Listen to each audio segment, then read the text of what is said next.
Next topic है cross product of two vectors. जैसे हमने दो वेक्टर्स का डॉट प्रोडक्ट पढ़ा था, वैसे ही हम अब दो वेक्टर्स का क्रॉस प्रोडक्ट पढ़ेंगे, जिसको वेक्टर मल्टीप्लिकेशन भी बोला जाता है। जब भी हम दो वेक्टर्स को मल्टीप्लाई करते हैं और अगर मल्टीप्लाई करने पे हमको एक वेक्टर क्वांटिटी मिल रही है तो उसके लिए हम क्रॉस प्रोडक्ट करेंगे। ठीक है, काफी जगह फिजिक्स में इसको यूज करते हैं। मान लो कि ये वेक्टर ए है और ये वेक्टर बी है और इनके बीच का एंगल है थीटा, और मुझे क्या करना है, इनका क्रॉस प्रोडक्ट करना है। तो उससे मुझे आंसर क्या मिलेगा, मुझे करना है ए क्रॉस बी कैलकुलेट। तो डॉट प्रोडक्ट में तो क्या होता है, A dot B A B cos theta के बराबर होता है। क्रॉस प्रोडक्ट में होगा ए बी साइन थीटा के बराबर, यानी कि ए क्रॉस बी बराबर लिखा जाएगा वेक्टर ए का मैग्नीट्यूड इनटू वेक्टर बी का magnitude into sine function of angle between the two vectors sine theta. साथ में एक एन केप भी मैं लिखूंगा। ये एन केप डायरेक्शन बताने के लिए है, क्योंकि आपको पता है दो वेक्टर का क्रॉस प्रोडक्ट करने से आपको एक वेक्टर क्वांटिटी मिलने वाली है। इसका मतलब उसकी डायरेक्शन भी होगी, तो उस डायरेक्शन को बताने के लिए ये एन केप, जिसको हम बोलते हैं नॉर्मल यूनिट वेक्टर, क्या बोलते हैं इसको, नॉर्मल यूनिट वेक्टर, ये हम यूज कर रहे हैं। ठीक है, नॉर्मल यूनिट वेक्टर इसको बोला जाएगा। क्या चीज बताएगा ये जो क्रॉस प्रोडक्ट से आपको रिजल्टेंट वेक्टर मिलेगा, जैसे ए क्रॉस बी करने से जो भी वेक्टर आपको मिलेगा उसका मैग्नीट्यूड, उसकी डायरेक्शन बताएगा। मैग्नीट्यूड तो यहां से पता चलेगा ए बी साइन थीटा से, और डायरेक्शन कौन बताएगा, एन के बताएगा। कैसे बताएगा, तो जिन दो वेक्टर्स का क्रॉस प्रोडक्ट किया जा रहा है उसकी डायरेक्शन चेक करने के लिए, क्रॉस प्रोडक्ट से जो भी आपको आंसर मिलेगा उसकी डायरेक्शन चेक करने के लिए हम right hand screw rule use करते हैं, या राइट हैंड थंब रूल भी बोलते हैं इसको कई बार। राइट हैंड स्क्रू रूल ये बोलता है कि जिन दो वेक्टर का आप क्रॉस प्रोडक्ट कर रहे हो उसमें से जो पहला वेक्टर है पहले उसको देखो। पहला वेक्टर कौन है यहाँ पे, ए। आप उसके डायरेक्शन में राइट हैंड फिंगर्स को सीधा रखो। क्या करना है, राइट हैंड फिंगर्स को पहले वेक्टर की डायरेक्शन में सीधा रखना है और सेकंड वेक्टर की डायरेक्शन में फिंगर्स को घुमाना है। तो थंब आपको जो क्रॉस प्रोडक्ट से आपको रिजल्टेंट वेक्टर मिलेगा उसकी डायरेक्शन बताएगा। ठीक है, जैसे यहाँ पे करके देखते हैं, वेक्टर ए इधर है और वेक्टर बी इधर है, तो मुझे ए से बी की तरफ फिंगर्स को घुमाना है।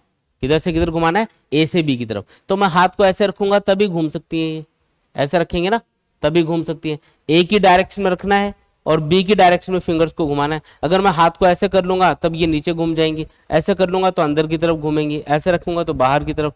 आपको ऐसे रखना है कि ए से बी की तरफ फिंगर्स, ए की टिप को बी की टिप से मिलाना है, तो ए से बी की तरफ फिंगर्स घूमनी चाहिए। थंब किधर पॉइंट कर रहा है, आउटवर्ड। इसका मतलब यहाँ पे जो ए क्रॉस बी की डायरेक्शन है वो आउटवर्ड होगी। ए क्रॉस बी से जो भी आपको रिजल्टेंट वेक्टर मिलेगा उसका मैग्नीट्यूड तो होगा ए बी साइन थीटा, और उसकी डायरेक्शन किधर होगी, इस प्लेन के परपेंडिकुलर आउटवर्ड।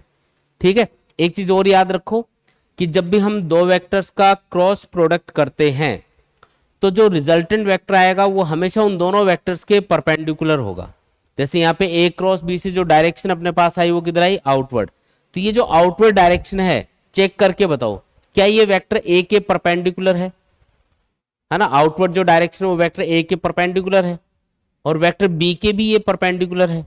इसका मतलब जब भी आप दो वेक्टर का क्रॉस प्रोडक्ट करोगे रिजल्टेंट वेक्टर हमेशा उन दोनों वेक्टर्स के परपेंडिकुलर आएगा, या उस प्लेन के परपेंडिकुलर आएगा जिस प्लेन में दोनों वेक्टर एग्जिस्ट कर रहे हैं। ठीक है, ये चीज याद रखनी है। और डायरेक्शन हम किससे बता रहे हैं यहाँ पे, राइट हैंड स्क्रू रूल, ये याद रखना है आपको। राइट हैंड स्क्रू रूल बोलते हैं इसको, या सिर्फ राइट हैंड रूल भी आप इसको बोल सकते हो क्रॉस प्रोडक्ट के लिए। ये अच्छे से याद कर लेना। ठीक है, अच्छा, कई बार आपको क्या होगा कि जो वेक्टर्स हैं वो आई केप, जे केप और के केप के टर्म्स में गिवन होंगे, उनके बीच का एंगल देगा ही नहीं। बोलेगा एक वेक्टर ए ये है, एक वेक्टर बी ये है, और उनके बीच का एंगल नहीं दे रखा। वेक्टर आपको आई केप, जे केप, के केप की टर्म्स में दे रखे हैं और पूछेगा बताओ इनके बीच का एंगल कितना है, या फिर इनका क्रॉस प्रोडक्ट करके बताओ। तो क्रॉस प्रोडक्ट कैसे करेंगे, देखो वो समझो। जैसे मान लो कि वेक्टर ए दे दिया आपको, a x i cap plus a y j cap plus a z k cap. ये a x a y a z इसके एक्स वाई और जेड कंपोनेंट है वेक्टर के। ऐसे वेक्टर बी क्या आएगा बोलो, ये मान लो b x i cap b y j cap plus b z k cap. ठीक है, आपको करना है इनका क्रॉस प्रोडक्ट। तो जब भी आई केप, जे केप, के केप की टर्म्स में वेक्टर गिवन हो और आपको क्रॉस प्रोडक्ट पूछा जाए तो इसके लिए हम डिटर्मिनेंट मेथड यूज करेंगे। ये जो मेथड है इसको हम बोलते हैं डिटर्मिनेंट मेथड। इसमें हम क्या करते हैं, डिटर्मिनेंट बनाते हैं, ऐसे दो बड़ी लाइनें ड्रॉ करेंगे, फिर सबसे पहले ऊपर लिखेंगे आई के, फिर जे के और फिर के कैप लिखेंगे। फिर जैसे ए क्रॉस बी करना है तो ए वाली जो टर्म्स है उनको पहले लिखो। ए की टर्म्स है ए x a y a Z, इनको पहले लिखना है। तो ए x a y a Z, अगर कोई टर्म नहीं है तो उसकी जगह जीरो लिख देना। जैसे ये वाली टर्म नहीं होती तो मैं जीरो लिखता है यहाँ पे। फिर लिखेंगे बी वाली टर्म्स, तो ये आएगा B X B Y B Z, ऐसा कर दिया। अब ये जो डिटर्मिनेंट बना इसको सॉल्व करने का तरीका क्या है वो देखो। सबसे पहले हम क्या करेंगे, आई कैप लिखेंगे इनटू, पहले आई कैप लिखा इनटू ये कॉलम जिसमें आई कैप है वो कॉलम और वो रो ये दोनों छोड़ दो। आई कैप वाला कॉलम और आई कैप वाली रो ये दोनों छोड़ देंगे। क्या बचा, a y a z b Y B z बचा। इनको क्रॉस मल्टीप्लाई करके सब्ट्रैक्ट कर दो आपस में। ए वाई को बी जेड से पहले इसको करना है, ए वाई बी जेड, और माइनस करना है इसमें से ए जेड बी वाई। आया समझ में। फिर आएगा माइनस का सिंबल बीच में, फिर आएगा जे कैप। सेम चीज इसके लिए करनी है, जे कैप वाला कॉलम और जे कैप वाली रो छोड़ दो, ए एक्स ए जेड बचेगा, इधर बी एक्स बी जेड बचेगा। क्रॉस मल्टीप्लाई करके माइनस कर दो आपस में, क्या आएगा, ए एक्स बी जेड माइनस ए जेड बी एक्स। ठीक है, फिर वापस प्लस आएगा, फिर आएगा के कैप। अब के कैप के लिए भी सेम चीज करो, ये कॉलम ये रो छोड़ दो, ये दो और ये दो टर्म बचेंगी, इसको इससे करो, ए एक्स बी वाई माइनस क्या करना है, ए वाई बी एक्स। बोलो आया क्या समझ में। तो ये आपका आंसर होगा। ये जो आंसर आएगा देखो आई कैप जे कैप के कैप की टर्म्स में आएगा, क्योंकि आपको पता है कि जब भी हम दो वेक्टर को क्रॉस प्रोडक्ट से मल्टीप्लाई करते हैं आंसर भी एक वेक्टर ही होता है जो कि हमेशा उन दोनों वेक्टर्स के परपेंडिकुलर होगा। ये आंसर आएगा अपने पास निकल के। तो ये डिटर्मिनेंट मेथड बोला जाता है इसको। आया समझ में। अगर थीटा दे दिया तब तो ए क्रॉस बी होगा, ए बी साइन थीटा के बराबर, डायरेक्टली हम इससे फाइंड कर लेंगे और डायरेक्शन बता देंगे राइट हैंड स्क्रू रूल से।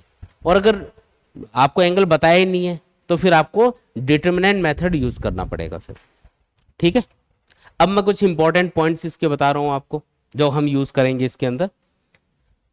जो ए क्रॉस बी है उसको हम लिख सकते हैं A B sine theta N cap के बराबर।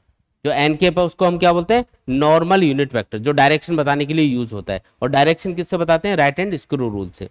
पहला इंपॉर्टेंट पॉइंट ये है कि जब भी आप दो वेक्टर्स का क्रॉस प्रोडक्ट करते हो तो अगर उनके बीच का एंगल 0 डिग्री या 180 डिग्री है, अगर थीटा कितना है 0 डिग्री या फिर 180 डिग्री, तो उस कंडीशन में साइन फंक्शन की वैल्यू 0 आएगी। साइन 0 पे भी 0 होता है, 180 पे भी 0 होता है। इसका मतलब ए क्रॉस बी क्या आ जाएगा, इसका मैग्नीट्यूड आएगा 0 के बराबर। ठीक है, डायरेक्शन तो चेक करनी नहीं है, 0 ही आ गया ये तो। अगर आपको दो वेक्टर्स के बीच का एंगल 90 डिग्री दे रखा हो तो उस कंडीशन में साइन फंक्शन की वैल्यू मैक्सिमम आएगी, साइन 91 होता है। और उस सिचुएशन में ए क्रॉस बी भी क्या आएगा, मैक्सिमम आएगा। ए क्रॉस बी का मैग्नीट्यूड आएगा मैक्सिमम कितना, ए बी के बराबर, क्योंकि साइन 91 बन गया। एन कैप डायरेक्शन बताने के लिए इसको मैं नहीं लिख रहा हूं क्योंकि सिर्फ मैग्नीट्यूड लिखा जा रहा है। तो ये कितना आएगा, ए क्रॉस बी ए बी के बराबर आएगा, मतलब मैक्सिमम वैल्यू आएगी। तो याद रखना है कि दो वेक्टर का क्रॉस प्रोडक्ट मैक्सिमम तब होता है जब उनके बीच का एंगल 90 डिग्री हो, और 0 कब होता है, जब एंगल 0 या 180 डिग्री हो। ठीक है, जो वेक्टर मल्टीप्लीकेशन है वो कम्यूटेटिव लॉ को फॉलो नहीं करेगा। A cross b is not equal to b cross a. ऐसा क्यों, क्योंकि इससे डायरेक्शन उल्टा आती है। ए क्रॉस बी की डायरेक्शन अलग होती है, जैसे ये वेक्टर ए है ये वेक्टर बी है। अब बताओ ए क्रॉस बी की डायरेक्शन किधर आएगी, तो राइट हैंड फिंगर्स को आप वेक्टर ए की डायरेक्शन रखते हुए बी की डायरेक्शन में घुमाओगे, थंब जा रहा है आउटवर्ड, मतलब ए क्रॉस बी की डायरेक्शन किधर है, आउटवर्ड। लेकिन अगर मैं बी क्रॉस ए करूंगा तो मुझे फर्स्ट वेक्टर की डायरेक्शन में राइट हैंड फिंगर्स को रखते हुए सेकंड की तरफ घुमाना पड़ेगा, तब थंब जाएगा इनवर्ड डायरेक्शन में, मतलब दोनों की डायरेक्शन उल्टा आ गई। आप ये जरूर लिख सकते हो कि a cross B equal to minus of B cross ए, ये सही है, लेकिन दोनों बराबर हैं ये नहीं बोल सकते। हाँ, दोनों का मैग्नीट्यूड बराबर है ये जरूर बोल सकते हो। ए क्रॉस बी से क्या आएगा, ए बी साइन थीटा, और बी क्रॉस ए से क्या आएगा, बी ए साइन थीटा। डायरेक्शन उल्टा आएगी लेकिन मैग्नीट्यूड तो सेम ही आ रहा है, ए बी साइन थीटा या बी ए साइन थीटा। ये सही है, ये सही है, लेकिन ये गलत है, डायरेक्शन सेम नहीं होती ना, इसलिए कम्यूटेटिव लॉ को ये फॉलो नहीं करेगा। उल्टा सीधा लिखोगे तो डायरेक्शन चेंज हो जाएगी। ठीक है, फिर जो वेक्टर मल्टीप्लीकेशन है वो डिस्ट्रीब्यूटिव लॉ को फॉलो करेगा।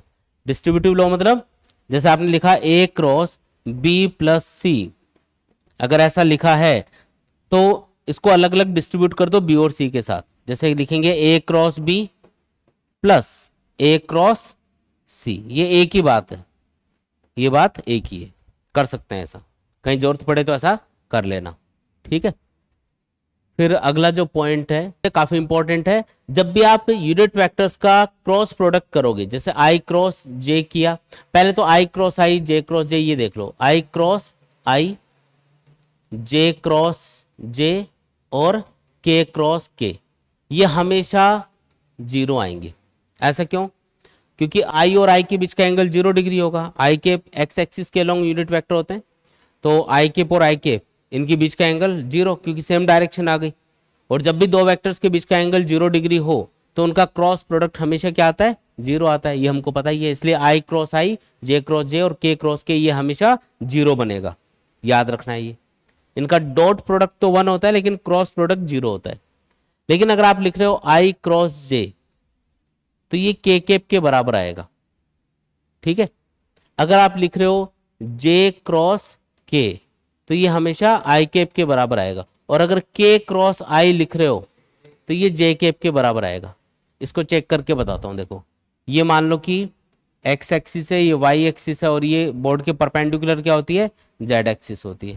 एक्स एक्सिस के लॉन्ग यूनिट वेक्टर को आई केप बोलते हैं, वाई एक्सिस के लॉन्ग यूनिट वेक्टर को जे केप, और जेड एक्सिस यानी आउटवर्ड जो यूनिट वेक्टर होगा उसको बोलेंगे के केप। अब मुझे आई क्रॉस जे करके बताओ डायरेक्शन किधर आएगी? आई इधर है, जे इधर है, आई क्रॉस जे करेंगे तो राइट हैंड स्क्रू रूल के अकॉर्डिंग डायरेक्शन आ रही है आउटवर्ड। तो आउटवर्ड कौन है? के केप है। इसका मतलब आई क्रॉस जे करोगे तो क्या मिलेगा? के केप मिलेगा। समझ में आई ये? इसी तरीके से आप जे क्रॉस के करके देख लो। जे किधर है? ऊपर, के किधर है? आउटवर्ड। तो हाथ को ऊपर रखते हुए आउटवर्ड घुमाना है, तो थंब किधर जा रहा है? एक्स एक्सिस के लॉन्ग, मतलब क्या आएगा? आई केप आएगा।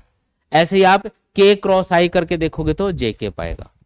तो ये चीज भी याद रखनी है कि जब भी आप दो वेक्टर का यूनिट वेक्टर्स का क्रॉस प्रोडक्ट करोगे आई केप जे केप के केप की टर्म्स में अगर दे रखे हो तो आई क्रॉस आई, जे क्रॉस जे और के क्रॉस के, ये तो सब क्या होंगे? 0।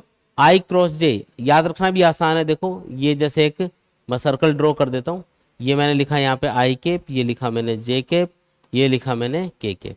तो आपको सीक्वेंस ये रखना आई जे के, इधर से इधर, इधर से इधर, इधर से इधर, जैसे ये सीक्वेंस है। तो आई क्रॉस जे करोगे तब क्या मिलेगा? जो बचा हुआ वेक्टर है के केप मिलेगा। उल्टा चलोगे इस सीक्वेंस से तो फिर माइनस लग जाएगा, ये भी ध्यान रखो। अगर आपने इसको उल्टा लिख दिया ना, तो आपको बताया था कि वेक्टर मल्टीप्लिकेशन कम्यूटेटिव लॉ को फॉलो नहीं करता। अगर आप उल्टा लिख दोगे तो आगे माइनस लगाना पड़ेगा, डायरेक्शन अपोजिट हो जाएगी। अगर जे क्रॉस आई लिख रहे हो तो वो माइनस के केप के बराबर होगा। अगर के क्रॉस जे लिख रहे हो तो माइनस आई केप के बराबर होगा। अगर आई क्रॉस के लिख रहे हो तो माइनस जे केप के बराबर होगा।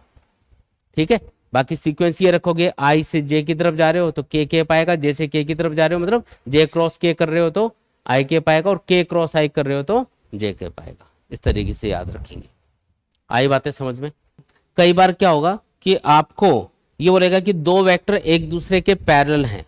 अगर दो वेक्टर पैरेलल होंगे एक दूसरे के, स्पेशल पॉइंट है, अगर दो वेक्टर एक दूसरे के पैरेलल हैं तो हमेशा, जैसे मैं एक एग्जांपल ले लेता हूं समझाने के लिए, ए एक्स आई के plus a y J k plus a z के के, और जो वेक्टर बी है वो क्या है?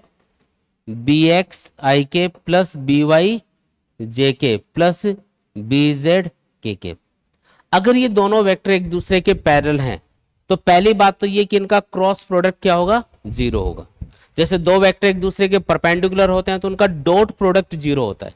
वैसे ही अगर दो वेक्टर एक दूसरे के पैरेलल होंगे, सेम डायरेक्शन में होंगे, तो उनका क्रॉस प्रोडक्ट हमेशा 0 आएगा, क्योंकि पैरेलल का मतलब ये है कि एंगल उनके बीच में 0 डिग्री है और क्रॉस प्रोडक्ट क्या आना चाहिए? 0 आना चाहिए। पहली बात तो ये याद रखो, किसी क्वेश्चन में ये चीज काम आ सकती है अपने। दूसरी बात, अगर ये दोनों पैरेलल हैं, if vector A and B are parallel, then ये जो आई के वाले टर्म्स हैं इनका रेशो, जे के वाले टर्म्स का रेशो और के वाले टर्म्स का रेशो ये बराबर आएगा। जैसे आप लिखोगे a x upon b x, ये बराबर आएगा a y upon b y equal to a z upon b z. ये प्रॉपर्टी हमेशा फॉलो होगी। कब? जब दो वेक्टर एक दूसरे के पैरेलल होंगे तब ये फॉलो होगा। ये काफी जगह आपके क्वेश्चंस को इजी करेगा, ये हम याद रखेंगे। ये चीज समझ में आई क्या? ठीक है। एक दो इंपॉर्टेंट पॉइंट और याद रखने हैं आपको। कई बार बोलेगा कि ये वेक्टर ए है और ये है वेक्टर बी मान लो, ठीक है, इनके बीच में एंगल है थीटा। आपको बोलेगा कि इन दोनों वेक्टर से जो ट्रायंगल बनेगा उसका एरिया बताओ। कौन सा ट्रायंगल बनेगा इनसे? इन दोनों वेक्टर्स के हेड को मिलाने से जो ट्रायंगल बनेगा उसका एरिया आपको पूछा जा रहा है। तो ये एरिया हमेशा बराबर होगा एरिया ऑफ द ट्रायंगल, ये बराबर होगा ए क्रॉस बी इसके मैग्नीट्यूड का half. A cross B divided by 2 के बराबर होगा। ए क्रॉस बी से जो भी आंसर आएगा मतलब ए बी साइन थीटा उसका आधा कर दो तो वो किसके बराबर होगा? इस ट्रायंगल के एरिया के बराबर होगा। कोई भी दो वेक्टर हैं उनसे जो भी ट्रायंगल बन रहा होगा दोनों के हेड को मिलाने से, अगर आपको उसका एरिया पूछे तो आपको क्या करना है? इस ट्रायंगल का एरिया बराबर होगा ए क्रॉस बी, यानी कि इन दोनों वेक्टर का क्रॉस प्रोडक्ट करना है और उसका मैग्नीट्यूड फाइंड करेंगे, डिवाइडेड बाई 2 कर देंगे, ये आंसर होगा। और ऐसे अगर पूछे कि इन दोनों वेक्टर से जो पैरेललोग्राम बनेगा उसका एरिया बताओ। अब पैरेललोग्राम कैसे बनेगा? अगर मैं ये देखो इस वाले वेक्टर ए के पैरेलल यहाँ पे एक लाइन ड्रॉ कर दूं और वेक्टर बी के पैरेलल यहाँ पे एक लाइन ड्रॉ कर दी जाए तो बन गया एक पैरेललोग्राम। इस पैरेललोग्राम में ये वाला जो ये वाला जो ट्राइंगल है और ये वाला जो ट्राइंगल है ये एक जैसे ही होंगे। ये जो पैरेललोग्राम बनेगा ना इसमें ये वाला ट्राइंगल और ये वाला ट्राइंगल क्या होंगे? एक जैसे होंगे। तो अगर आपको पैरेललोग्राम का एरिया पूछा जाए तो ट्राइंगल के एरिया का फॉर्मूला तो अपने पास है, उसका डबल कर दो क्योंकि ये एरिया और ये एरिया बराबर ही होगा। इसका मतलब एरिया ऑफ द पैरेललोग्राम अगर आपको पूछा जाए तो क्या करोगे? ए क्रॉस बी का मैग्नीट्यूड फाइंड कर लेंगे, वही आपका आंसर होगा। इसका एक स्पेशल केस और होता है कि मान लो कि कोई पैरेललोग्राम बन रहा है, ये कोई पैरेललोग्राम है सपोज करो, और इस पैरेललोग्राम के अंदर जो डायगोनल्स हैं वो वेक्टर ए और वेक्टर बी से रिप्रेजेंट किए जा रहे हैं। ये वेक्टर ए है अपना और ये है वेक्टर बी। अगर दो अलग अलग वेक्टर्स किसी पैरेललोग्राम के दो अलग अलग डायगोनल्स को रिप्रेजेंट कर रहे हों, अगर दो वेक्टर्स किसी पैरेललोग्राम के दो डायगोनल्स को रिप्रेजेंट कर रहे हों तो उस पैरेललोग्राम का जो एरिया होगा, एरिया ऑफ द पैरेललोग्राम, ये बराबर आएगा ए क्रॉस बी का हाफ। इस बार लेकिन ए और बी वेक्टर क्या है? डायगोनल्स हैं, इस पैरेललोग्राम के डायगोनल्स हैं। इस वाले डायग्राम में तो ये क्या थे? इस पैरेललोग्राम की दो साइड्स थे, तब तो इसका एरिया कितना आया था? ए क्रॉस बी के बराबर। लेकिन अगर ये दोनों वेक्टर्स किसी पैरेललोग्राम के डायगोनल्स को रिप्रेजेंट कर रहे हैं, किसको रिप्रेजेंट कर रहे हैं? डायगोनल्स को, तो फिर इस पैरेललोग्राम का जो पूरा एरिया आएगा वो ए क्रॉस बी का हाफ आएगा। एक इंपॉर्टेंट पॉइंट और आप याद रख सकते हो कि अगर जैसे तीन वेक्टर कोप्लेनर हैं, ये सीधा टिक करने वाला क्वेश्चन होता है। मान लो कि तीन वेक्टर्स हैं ए बी और सी और ये तीनों क्या हैं? कोप्लेनर हैं। तो ए डॉट बी क्रॉस सी ये हमेशा 0 आएगा। अगर तीन वेक्टर्स कोप्लेनर हैं मतलब एक ही प्लेन में हैं तो किसी भी एक वेक्टर का डॉट प्रोडक्ट किसके साथ? बाकी के दो वेक्टर के क्रॉस प्रोडक्ट के साथ, वो हमेशा 0 आएगा। अब इसका रीजन बताता हूं। जैसे बी क्रॉस सी की डायरेक्शन क्या आएगी? ये तीनों एक ही प्लेन में है, बी इधर है और सी इधर है और मुझे करना है बी क्रॉस सी, तो बी इधर सी इधर, बी से सी की डायरेक्शन में राइट हैंड फिंगर्स को घुमाओ, थंब किधर पॉइंट करेगा? इनवर्ड। तो बी क्रॉस सी की डायरेक्शन किधर आई? इनवर्ड आई। ए वेक्टर किधर है? ऊपर की तरफ है और बी क्रॉस सी किधर है? इनवर्ड है। बताओ दोनों के बीच का एंगल कितना? 90 डिग्री। और आपको पता है कि दो वेक्टर अगर एक दूसरे के परपेंडिकुलर हो तो उनका डॉट प्रोडक्ट क्या आएगा? हमेशा 0 आएगा। इसलिए वेक्टर ए का बी क्रॉस सी के क्रॉस प्रोडक्ट के साथ में जो डॉट प्रोडक्ट बनेगा वो हमेशा 0 बनेगा। तो ये याद रख सकते हो आप चाहो तो, क्योंकि सीधा टिक करने वाला क्वेश्चन आता है, इसके ऊपर ऑप्शन दे रखे होते हैं 0 1 ऐसा कुछ भी, या ABC ऐसा कुछ भी आपको दे रखा होगा, इजीली हम बता सकते हैं इसको। नेक्स्ट क्वेश्चन है, two vectors P and Q are inclined to each other at an angle theta, which of the following is the unit vector perpendicular to P and Q। ये बोला कि दो वेक्टर्स हैं P और Q, ये P vector है और ये Q वेक्टर है और इनके बीच का एंगल है थीटा। ये बोला कि वो यूनिट वेक्टर बताओ P और Q की टर्म्स में जो इन दोनों के परपेंडिकुलर हो, मतलब यूनिट वेक्टर होना चाहिए और इन दोनों के परपेंडिकुलर भी होना चाहिए। एक चीज याद करो कि जब भी आप दो वेक्टर्स को क्रॉस प्रोडक्ट से मल्टीप्लाई करते हो तो उसका फॉर्मूला होता है, जैसे P क्रॉस Q कर रहे हो सपोज करो, तो इसका फॉर्मूला आएगा P Q साइन थीटा और साथ में एन केप आता है। अब ये जो एन केप है ये क्या चीज है, ये होता है normal unit vector. P cross Q से जो भी ये वेक्टर आएगा उसकी डायरेक्शन बताने के लिए यूज किया जाता है। इसको नॉर्मल यूनिट वेक्टर इसलिए बोलते हैं क्योंकि जिस प्लेन में P और Q वेक्टर होते हैं ये उसके परपेंडिकुलर होता है और अपने आप में एक यूनिट वेक्टर है, इसलिए इसके ऊपर कैप लगा हुआ है। बात समझ में आई? अब इस क्वेश्चन को पढ़ो, इसने यही पूछा है, इसने पूछा है which of the following is the unit vector perpendicular to P and Q। तो किसकी बात कर रहा है, ये एन कैप की बात कर रहा है। तो एन कैप यहां से क्या आएगा, एन कैप इक्वल टू आएगा P cross Q divided by PQ sine theta. इनमें से कोई ऑप्शन है क्या, छुपा हुआ है इसमें भी ऑप्शन देखो। ये जो P वेक्टर है इसको अगर इसके मैग्नीट्यूड से डिवाइड करोगे तो ये क्या बन जाएगा, P कैप बन जाएगा, और ये Q वेक्टर है इसको इसके मैग्नीट्यूड से डिवाइड करोगे तो ये Q कैप बन जाएगा, और क्या बचेगा नीचे, सिर्फ साइन थीटा बचेगा। ये जो P वेक्टर है इसको P के मैग्नीट्यूड से डिवाइड करोगे, यानी P वेक्टर को इसके खुद के मैग्नीट्यूड से डिवाइड करोगे तो ये तो यूनिट वेक्टर बन जाएगा। याद करो यूनिट वेक्टर की डेफिनेशन क्या होती है, vector divided by its magnitude. तो Q वेक्टर को Q से डिवाइड करोगे तो ये बन जाएगा Q कैप, और P वेक्टर को P से डिवाइड करोगे तो ये बन जाएगा P कैप। ये कोई ऑप्शन है क्या, चेक करो, सेकेंड वाला ऑप्शन है, इसका मतलब ये वाला ऑप्शन करेक्ट है। यहाँ पे बोलो आया क्या समझ में? हमको क्या बोला था कि P और Q दो वेक्टर है, उनके बीच का एंगल थीटा है, तो वो वेक्टर बताओ जो कि इन दोनों के परपेंडिकुलर हो और यूनिट वेक्टर हो। तो इन दोनों के परपेंडिकुलर जो यूनिट वेक्टर है वो इस फॉर्मूले के अंदर आता है, एन कैप। एन कैप पूछ रहा है, ये डायरेक्टली आपको गिवन नहीं था, ये ऑप्शन होता तो हम इसी को टिक करते। इसने क्या है कि थोड़ा सा इसको कंफ्यूज करने के लिए ऐसे घुमा फिरा दिया है ना, ताकि आप गलत ऑप्शन टिक कर दो। तो सही ऑप्शन ये है, कहीं गलती से इसको मत टिक कर देना क्योंकि यहाँ पे कैप लगा हुआ है, कैप मतलब यूनिट वेक्टर्स है, जबकि अगर आपको एन कैप लिखना होता है तो यहाँ पे ये वेक्टर फॉर्म में आता है, P कैप नहीं आता, P vector cross Q vector divided by PQ sine theta आता है। समझ में आया क्या आपको? अगला क्वेश्चन देखो, the value of A plus B cross A minus B is. आपको दे रखा है कि A प्लस बी और इसका क्रॉस प्रोडक्ट करना है A माइनस बी के साथ, तो इसका आंसर क्या आएगा वो बताना है। क्या करेंगे, तो इसको सॉल्व कर लेते हैं। जो क्रॉस प्रोडक्ट है उसको सॉल्व करेंगे। देखो पहले A का क्रॉस प्रोडक्ट किया जाएगा इन दोनों के साथ में, तो लिखेंगे, ऑर्डर चेंज नहीं करना है। इसमें एक चीज ध्यान रखनी है कि जो क्रॉस प्रोडक्ट है वो कम्यूटेटिव लॉ को फॉलो नहीं करता। अगर आपने A क्रॉस B को B क्रॉस A लिख दिया तो डायरेक्शन अपोजिट हो जाएगी, तो उनको इक्वल नहीं लिख सकते अपन। तो ऑर्डर यानी कि जो पहले वेक्टर है उसको पहले रखना है, जो बाद में है उसको बाद में रखना है। फॉर एग्जाम्पल A को जब मैं इससे क्रॉस प्रोडक्ट से मल्टीप्लाई करूंगा तो मैं लिखूंगा A क्रॉस A, और जब मैं इस A को इस वाली B से मल्टीप्लाई करूंगा तो बीच में ये माइनस आएगा क्योंकि ये माइनस से मल्टीप्लाई हो रहा है, ये आएगा A क्रॉस B। देखो मैंने A को पहले लिखा है, समझ रहे हो, उल्टा सीधा नहीं करना है।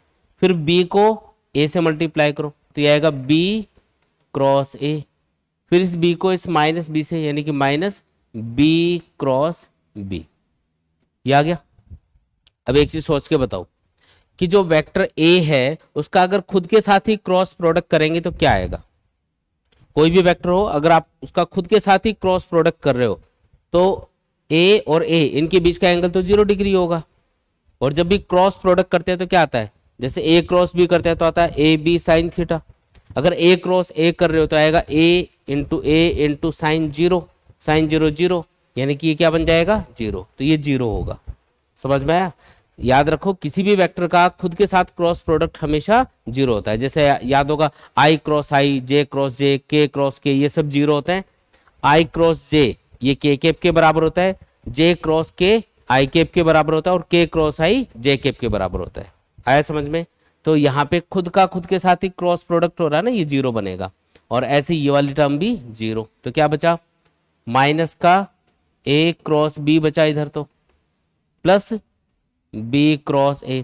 अब ये जो बी क्रॉस ए है, क्या हम इसको minus of A cross B लिख सकते हैं? या फिर इस माइनस ए क्रॉस बी को क्या हम बी क्रॉस ए लिख सकते हैं? लिख सकते हैं। जैसे आपको पता है ना, ए क्रॉस बी ये जो होगा ना, ये बराबर होगा minus of B cross A. अगर आपने ऑर्डर चेंज कर दिया तो आगे माइनस लगाना पड़ता है, क्योंकि इनकी डायरेक्शन अपोजिट होती है। तो मैं इसी को चेंज कर देता हूं। इसी को मैं क्या लिखूंगा? इस minus of A cross B को, उस माइनस को इधर ले आएंगे, तो minus of A cross B किसके बराबर लिखा जाएगा? बी क्रॉस ए के। ये बी क्रॉस ए पहले से है एक। आंसर क्या आया? 2 इंटू बी क्रॉस ए। क्या है कोई ऐसा ऑप्शन? देखो डी वाला ऑप्शन ऐसा ही है, ये करेक्ट होगा। आया समझ में? नेक्स्ट क्वेश्चन है, what is the angle between P plus Q and P cross Q. ये बोल रहा है कि कोई दो वेक्टर है, सपोज करो एक है P वेक्टर, एक है मान लो Q वेक्टर, और उनके बीच का एंगल है थीटा। तो ये बोल रहा है कि जो P प्लस क्यू वेक्टर आएगा, मतलब P और Q का जो रिजल्टेंट वेक्टर आएगा, और P क्रॉस Q वेक्टर आएगा, मतलब P और Q का क्रॉस प्रोडक्ट करने से जो वेक्टर आएगा, उनके बीच में एंगल कितना है।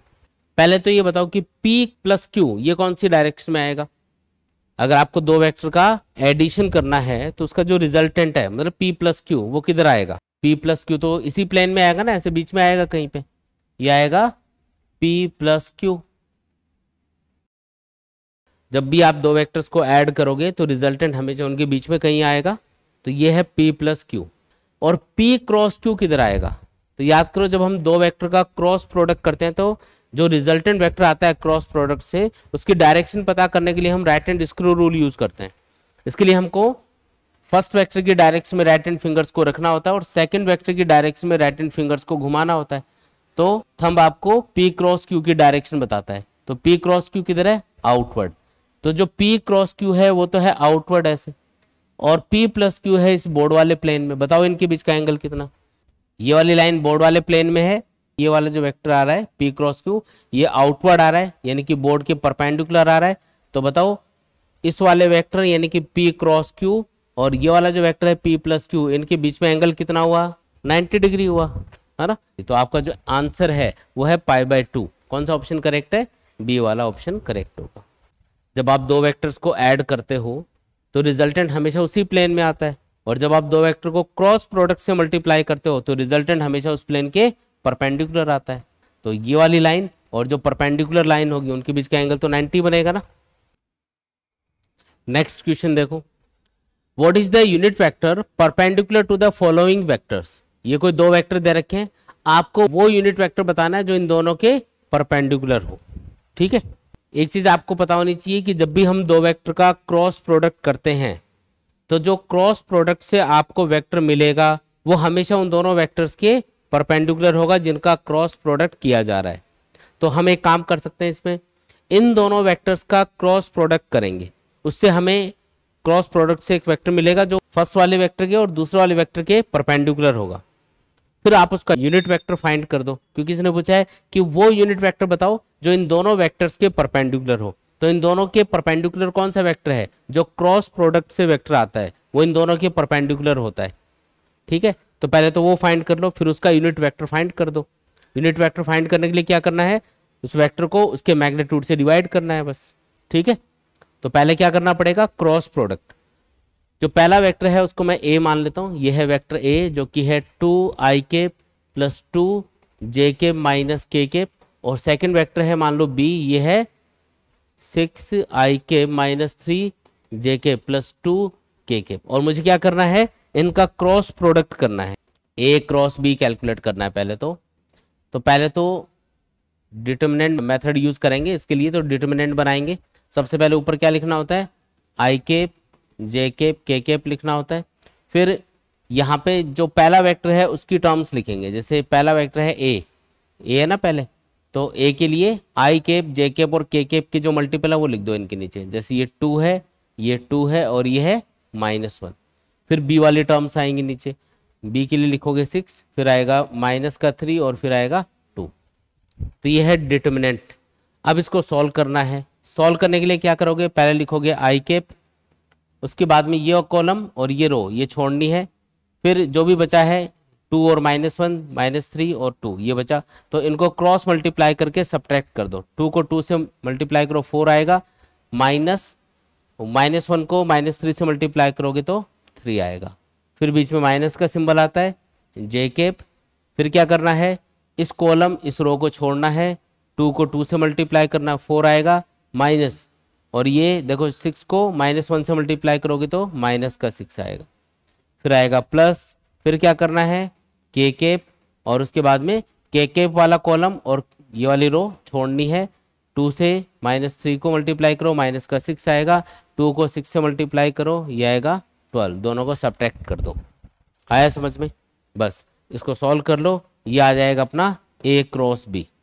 ठीक है, कितना आएगा देखते हैं। ये आएगा आई कैप, सॉल्व करने पे ये प्लस हो जाएगा तो ये आ गया -10 जे कैप और ये कितना आएगा -18 के कैप। ठीक है, तो ये तो आ गया अपने पास में a क्रॉस b। लेकिन ये नहीं पूछा, आपको पूछा वो यूनिट वेक्टर बताओ जो कि इन दोनों वेक्टर्स के परपेंडिकुलर हो। तो ये वेक्टर a क्रॉस b इन दोनों के परपेंडिकुलर तो होता है, लेकिन ये यूनिट वेक्टर नहीं है, तो आपको इसका यूनिट वेक्टर फाइंड करना है। तो आपका आंसर क्या होगा, unit vector of a cross b। तो उसके लिए क्या करना पड़ेगा, unit vector of a cross b find करने के लिए इस वेक्टर को आई कैप -10 जे कैप -18 के कैप, आपको इसके मैग्नीट्यूड से इसको डिवाइड करना पड़ेगा। मैग्नीट्यूड कितना होगा इसका, तो √ ऑफ कोई भी वेक्टर अगर आई कैप जे कैप के कैप की टर्म्स में गिवन हो तो उसका मैग्नीट्यूड फाइंड करने के लिए क्या करना होता है, आई कैप वाली टर्म का स्क्वायर, जैसे यहाँ पे आई कैप वाली टर्म है 1 है ना, जे कैप वाली टर्म है -10, तो -10 का स्क्वायर या 10 का स्क्वायर एक ही बात है। आई कैप जे कैप और के कैप के जो मल्टीपल है ना उनका स्क्वायर करके ऐड करेंगे। ठीक है, तो इससे अपने पास ये आएगा आई कैप -10 जे कैप -18 के कैप डिवाइडेड बाई 5√17। कौन सा ऑप्शन करेक्ट है, सी वाला ऑप्शन करेक्ट है यहाँ पे। अब इसने डायरेक्टली नहीं बोला कि इनका क्रॉस प्रोडक्ट करके उसका यूनिट वेक्टर बताओ, ये थोड़ी बोलेगा, आप थोड़ा घुमा फिरा के बोलेगा वो। ठीक है, चलो आगे नेक्स्ट क्वेश्चन देखो। If a equal to 3i k plus j k plus 2k cap and vector b equal to 2i k minus 2j k plus 4k cap, then value of a cross b will be. a cross b का magnitude बताना है, बहुत ही ज़्यादा आसान है ये। तो पहले क्या करेंगे, इन दोनों का क्रॉस प्रोडक्ट करेंगे, उससे जो भी वेक्टर आएगा उसका फिर मैग्नीट्यूड फाइंड कर देंगे। बिल्कुल आसान है, क्रॉस प्रोडक्ट करना आपको सिखाया है अभी। a क्रॉस b बराबर होगा, पहले डिटर्मिनेंट बनाओ, ऊपर क्या लिखेंगे आई कैप जे कैप के कैप, फिर a क्रॉस b करना है तो a वाली टर्म पहले आएंगी 3 1 और 2 और b वेक्टर वाली टर्म्स बाद में आएंगी। तो ये लिखेंगे कि क्या है 2 -2 और 4। अब करो इनका क्रॉस प्रोडक्ट, पहले क्या लिखेंगे आई कैप, फिर ये कॉलम और ये रो छोड़ना है, क्रॉस मल्टीप्लाई करके सब्ट्रैक्ट कर लो। 1 को 4 से करो 4 आएगा, -2 को -2 से करोगे तो -4 आएगा।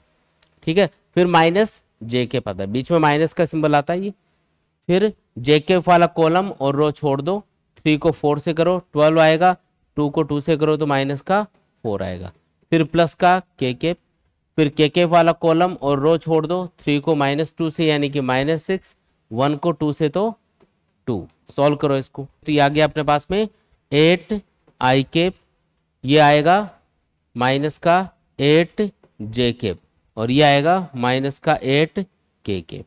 अब आपको फाइंड करना है इसका मैग्नीट्यूड, तो उसके लिए क्या करेंगे, आपको a क्रॉस b का मैग्नीट्यूड अगर बताना है तो √ 8 का स्क्वायर प्लस 8 का स्क्वायर प्लस 8 का स्क्वायर, माइनस से कोई फर्क नहीं पड़ेगा क्योंकि अगर आप -8 का स्क्वायर लिखोगे तब भी वो प्लस बन जाएगा, इसलिए सॉल्व करने पे ये आ जाएगा 8√3।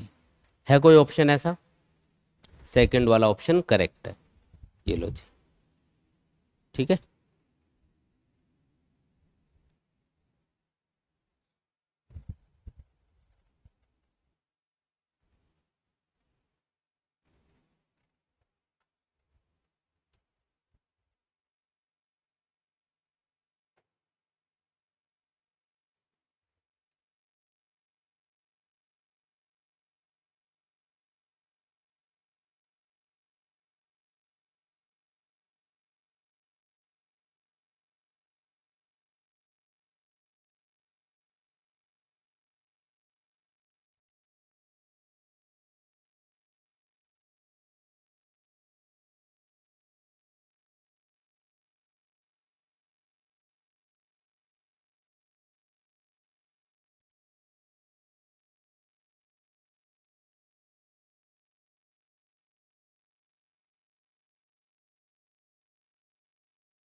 कोई भी स्टेप में डाउट हो तो पूछ लेना भाई।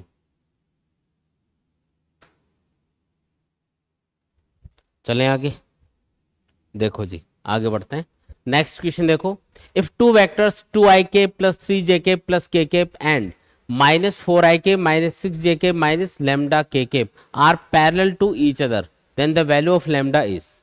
देखो जब दो वेक्टर एक दूसरे के पैरेलल होते हैं तो इनके जो आई केप जे केप और के केप वाले जो टर्म्स है ना, इनका रेशियो इक्वल आता है। ये आप प्रॉपर्टी याद रखो, जब भी दो वेक्टर आपस में पैरेलल होंगे, देखो जब दो वेक्टर एक दूसरे के पैरेलल होते हैं तो एक तो ये याद रखो कि उनका क्रॉस प्रोडक्ट हमेशा जीरो आएगा क्योंकि उनके बीच का एंगल 0 डिग्री है। और दूसरी ये प्रॉपर्टी याद रखो कि जब भी दो वेक्टर पैरेलल होंगे तो इनकी आई केप जे केप के केप वाली जो टर्म्स हैं, उनके जो मल्टीपल्स हैं, उनका रेशियो बराबर आता है। तो यहाँ पे जैसे आई के वाली टर्म है 2i केप, यहाँ पे आई के वाली टर्म है -4i केप, तो 2 का -4 के साथ रेशो, 2 का -4 के साथ रेशो। फिर इसमें जेके वाली टर्म है 3 और इसमें है -6, तो आप लिखोगे 3 डिवाइडेड बाई -6, ये रेशो, ये आपस में बराबर आएंगे। और ऐसे ही तीसरा रेशो भी इक्वल आना चाहिए। के केप का मल्टीपल है 1, यहाँ पे क्या है माइनस लेमडा, तो आप क्या लिखोगे 1/- लेमडा। अब सॉल्व कर लो इसको, देखो ये क्या आएगा, सॉल्व करोगे तो ये आएगा माइनस का 1/2, ये भी माइनस का 1/2 आ रहा है, और ये माइनस का 1/2 आना चाहिए। तो इसके लिए लेमडा क्या होना चाहिए, लेमडा होना चाहिए 2। ये आपका आंसर है। If both the vectors are parallel, अगर ये दोनों पैरेलल हैं देन इनके आई केप जे केप और के केप, इनके जो मल्टीपल्स है, इनका रेशो बराबर आएगा। ठीक है, the vector from origin to the point A and B are, vector A है 3i cap -6jk plus 2k cap and vector B है 2i cap plus jk minus 2k cap respectively. The area of the triangle OABB, देखो ये suppose करो x axis है, ये y axis है, ये origin हो गया, ये कोई वेक्टर A है और मान लो ये कोई वेक्टर B है। तो इससे जो ट्राइंगल बन रहा है आपको उसका एरिया पूछा जा रहा है, OAB, ये जो ट्राइंगल बनेगा ना इसका एरिया आपको पूछ रहा है। ये पॉइंट A बोल रखा है इसने, ये पॉइंट B बोल रखा है। तो क्या करना है, इसमें आपको बताया था कि जब भी दो वेक्टर्स किसी ट्राइंगल को फॉर्म कर रहे हो इस तरीके से, तो उससे जो एरिया ऑफ द ट्राइंगल होगा वो उनके क्रॉस प्रोडक्ट के मैग्नीट्यूड का हाफ होगा हमेशा। मतलब अगर मुझे यहाँ पे ये फाइंड करना है कि इस ट्राइंगल का एरिया कितना है, तो ये एरिया बराबर होगा A cross B divided by 2, मतलब A क्रॉस B से जो भी आएगा उसके मैग्नीट्यूड का हाफ होगा। पहले डिटरमिनेंट बना लेते हैं यहाँ पे, क्योंकि A क्रॉस B फाइंड करना है। पहले लिखेंगे आई केप जे केप के केप, फिर A क्रॉस B करना है तो A वाले टर्म्स को पहले लिख दो 3 -6 और 2, और B वाले टर्म्स को बाद में लिख दो 2 1 और -2। ठीक है, अब क्या करना है, इसको सॉल्व करना है। बताओ क्या क्या आएगा यहाँ पे, A क्रॉस B ये बराबर आएगा, पहले तो आई केप लिखेंगे, फिर ये कॉलम, ये रो छोड़नी है तो -6 इंटू माइनस, यानी कि आ गया 12, और ये आ गया -2, फिर माइनस जे के पाएगा बीच में, फिर ये कॉलम ये रो छोड़ना है तो 3 को -2 से यानी कि -6, 2 को 2 से तो 4, फिर आएगा प्लस के, फिर ये कॉलम ये रो छोड़ना है, 3 को 1 से यानी कि 3, और -6 को 2 से यानी कि माइनस का 12। ठीक है, सॉल्व कर लो इसको। ये आएगा 10 आई कैप, ये आएगा प्लस का 10 जे कैप, और ये आएगा 15 के कैप हो गया। ठीक है, अब आपको बताना है इसका मैग्नीट्यूड और फिर उसका हाफ करना है। ए क्रॉस बी का जो मैग्नीट्यूड है उसका हाफ है, इसका मतलब आप इसका मैग्नीट्यूड फाइंड करो जो कि बराबर होगा √10² प्लस 10² प्लस 15² के, और डिवाइडेड बाई 2 कर देंगे तो कितना आएगा ये देखो सॉल्व करके इसको। ये आएगा 100, ये आएगा 100, ये आएगा 225, यानी कि आया पूरा 425, और ये डिवाइडेड बाई 2। ये जो √425 है इसको आप लिख सकते हो, इधर लिख रहा हूं मैं, ये आएगा 25 इंटू 17 डिवाइडेड बाई 2। तो सॉल्व करोगे तो ये 5 तो बाहर आ जाएगा, 5/2 √17। तो ये पहला वाला ऑप्शन करेक्ट होगा यहाँ पे। नेक्स्ट क्वेश्चन देखो, the area of the parallelogram represented by the vectors a and b is। तो आपको पूछा है कि इन दो वेक्टर्स से जो पैरेललोग्राम बनेगा, मतलब ये दोनों वेक्टर्स उस पैरेललोग्राम की साइड्स के फॉर्म में होंगे, तो आपको उस पैरेललोग्राम का एरिया बताना है। जैसे ये वाला वेक्टर है, इसके पैरेलल यहाँ पे लाइन ड्रॉ करो, इस वेक्टर के पैरेलल यहाँ पे एक लाइन ड्रॉ करो, ये जो पैरेललोग्राम बना इसका एरिया आपको पूछा जा रहा है।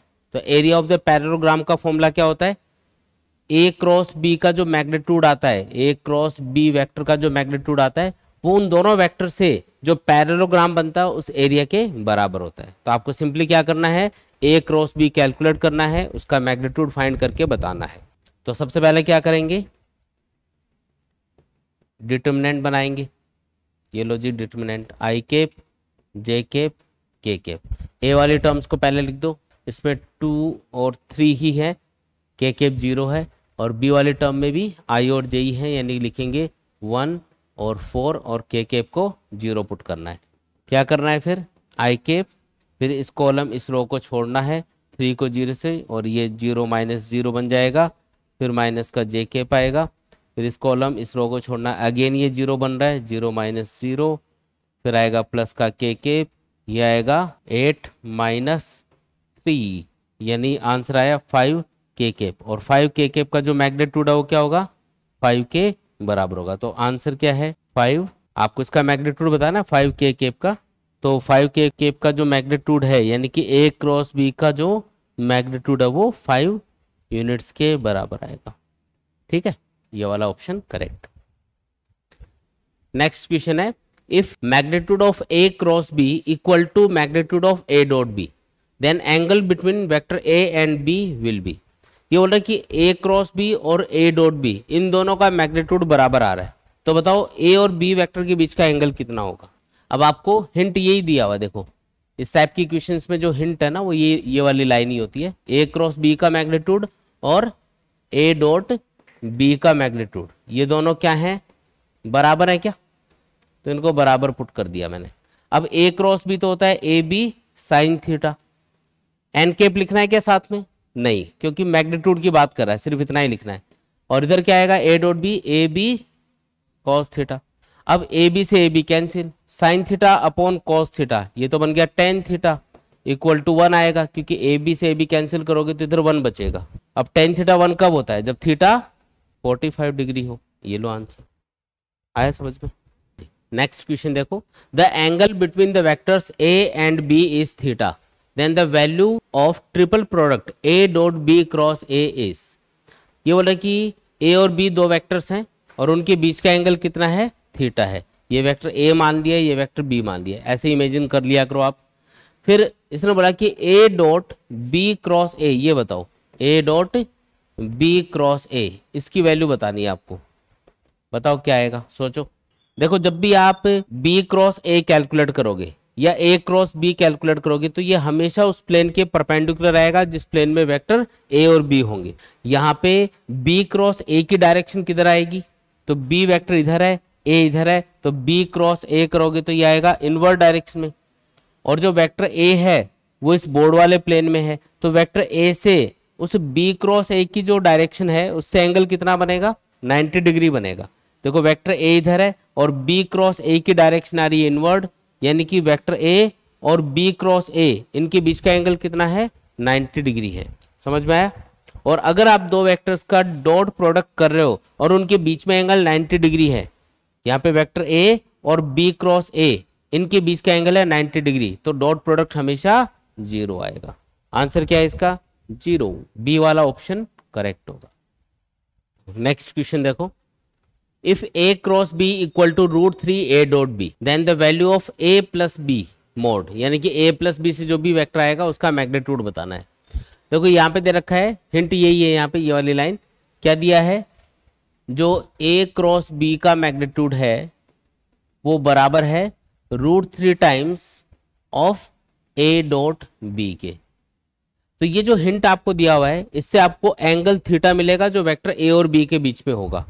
फिर उसको यूज करते हुए आप a प्लस बी कैलकुलेट करोगे। ठीक है, तो पहले तो ये बताओ a क्रॉस बी क्या होता है, ए बी साइन थीटा, और a डॉट बी क्या होगा, ए बी कॉस थीटा।